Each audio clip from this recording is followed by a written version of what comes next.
யதோ தர்மஸ் ததோ ஜெயா.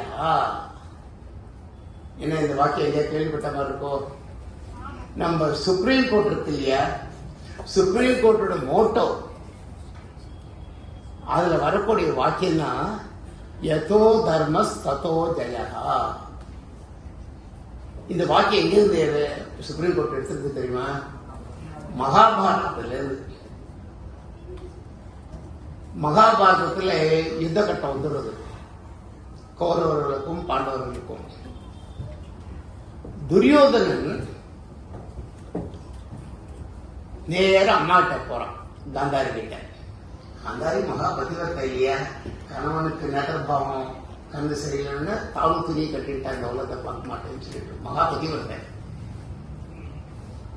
அம்மா ஆசீர்வாதம் பண்ணா தான் யுத்தத்துல ஜெயிச்சிருவோம் நம்பிக்கை துரியோதனுக்கு இருந்திருக்கு. நம்ம சனாதன வைதிக தர்மம், சனாதன தர்மம் அதானே சொல்றது.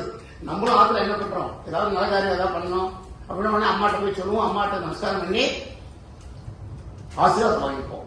வேதமும் அதான் நமக்கு சொல்லிக் கொடுக்கிறது.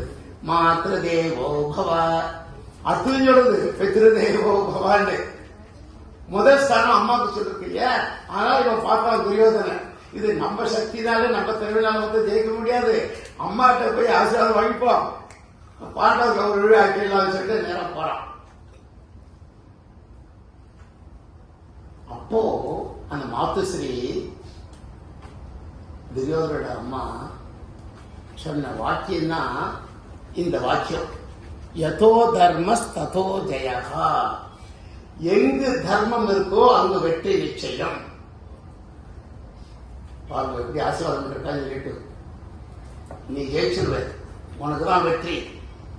சர்வம் ஜெயத்தின்னு ஒரு வேத மந்திரத்துல வாக்கியம் வருது, அந்த மாதிரி உனக்கு அது கிடைக்க போ அப்படிலாம் அம்மா ஆசீர்வாதம் பண்ணல.